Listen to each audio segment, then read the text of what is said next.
पति पर भरोसा है, लेकिन उसके अंदर के मजनू पर नहीं है। अब इतने क्यूट पति को तुम्हें संभाल कर तो रखना ही पड़ेगा ना। मेरा क्या कसूर बेबी। ओह, बस हाँ, ये क्यूट वाला नाटक ना मुझ पर नहीं चलेगा। और जो भी क्यूटनेस है, प्यार है, वो सिर्फ मेरे लिए है। ये छिछोरपंती छोड़ दो। शीनू और चीनू की शादी को 1 साल हो गया। दोनों की है तो लव मैरिज, और दोनों के बीच लव भी बहुत है, लेकिन उस लव की ट्विस्ट कुछ अलग ही है, जो आप देख ही सकते हैं। ओए, छिछोरा मत बोलो। इज्जत बहुत है, किसी से भी पूछ लो। अगर कोई मुझे छिछोरा बोल दे तो। हाँ हाँ, बस सब जानती हूँ मैं। इस पर शीनू किलसते हुए किचन में चली जाती है, जिसे देखकर चीनू भी हंसते हुए उसके पीछे पीछे चल देता है। क्या है, पीछा क्यों कर रहे हो? अरे अपने घर में घूम रहा हूँ, तुम मेरे आगे आगे क्यों चल रही हो? उफ़ो, परेशान करके रखा है। देखना, एक दिन रोओगे मेरे लिए, फिर मेरी कदर मालूम होगी। अरे चल झूठी। इसी तरह दिन बीतते हैं और दोनों की नोक झोंक के साथ हंसी खुशी लाइफ चल रही होती है। एक दिन दोनों शॉपिंग के लिए मॉल जाते हैं। आज देखो कैसे तुम्हारी जेब खाली कराती हूँ। अरे मेरी जेब में तो कुछ है ही नहीं, खाली क्या करोगी? अकाउंट में तो है ना।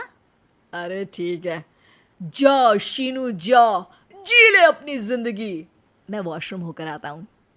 चीनू वहाँ से चला जाता है और शीनू ज्वेलरी शॉप में जाती है, लेकिन वहाँ कोई भी उसकी बात तक सुनने को तैयार नहीं होता। अरे यार, मैं भी कस्टमर हूँ, मुझ पर कोई ध्यान क्यों नहीं दे रहा? इतने में चीनू भी वहाँ आ जाता है। करा लिया अकाउंट खाली? कहाँ?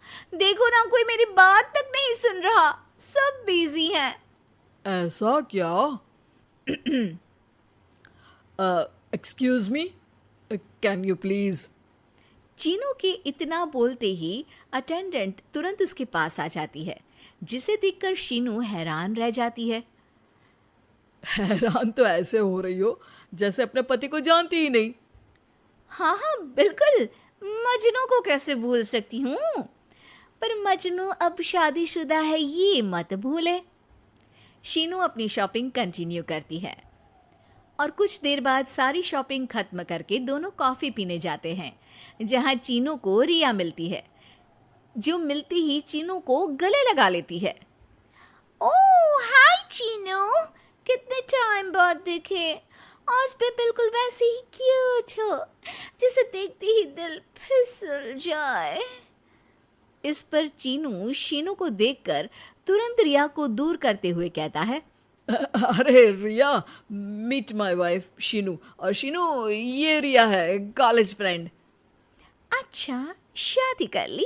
ओके, मैं चलती हूँ, बाय। कॉलेज के मजनू, सब जानती हूँ कौन सी फ्रेंड है। वैसे वो मजनू वाली हरकतें आज तक बंद नहीं हुई ना। गले तो देखो कैसे लगाया था, जैसे उसकी पर्सनल प्रॉपर्टी हो।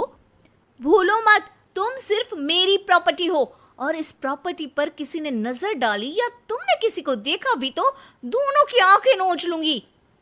ऐसा बोल शीनू गुस्से में वहां से चली जाती है, लेकिन इस बार चीनू उसके पीछे नहीं जाता। अरे बिना कुछ करे सुना गई, अपने आप आएगी वापस। चीनू शीनू का इंतजार करते हुए वहीं बैठ जाता है।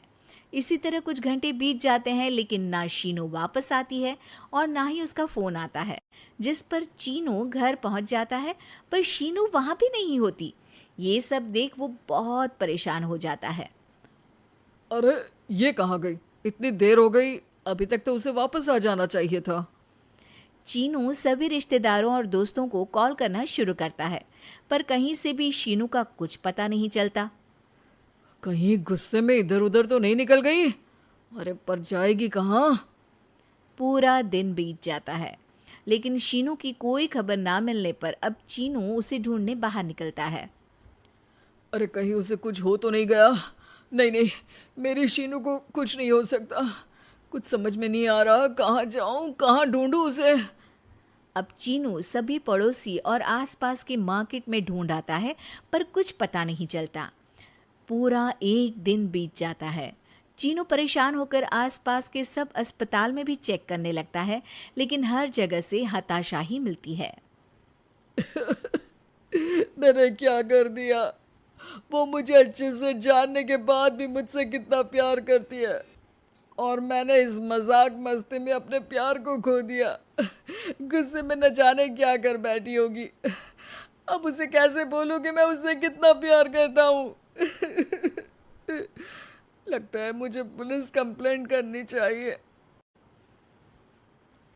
चीनू के ऐसा बोलते ही उसके पीछे से आवाज आती है, कहा था ना एक दिन मेरे लिए रोओगी तुम मजनू जी। पता चल गई ना पत्नी की कदर। शीनू को देखते ही चीनू तुरंत उसे गले लगा लेता है। कहाँ थी तुम? पता भी है मेरा हाल क्या हो गया? अगर मुझे टेंशन में कुछ हो जाता तो? वैसे तुम थी कहाँ? चल झूठे, तुम्हें कुछ नहीं होता। वैसे मैं रिया के घर थी। आखिर तुम्हें सबक जो सिखाना था, इसीलिए उसे अपने प्लान में शामिल किया, और आगे का हाल तो तुम जानते ही हो। तुम पागल हो, बिल्कुल पागल। ऐसा कौन करता है? जान निकाल दी। दोबारा कभी भूल कर भी ऐसा करने की सोचना भी मत, नहीं तो मैं क्या करूंगा मुझे भी नहीं पता। हाँ हाँ मेरे मजनू पति, तुम भी दोबारा मेरे अलावा किसी दूसरे के सामने ये मजनूगिरी मत दिखाना, बुरा लगता है यार।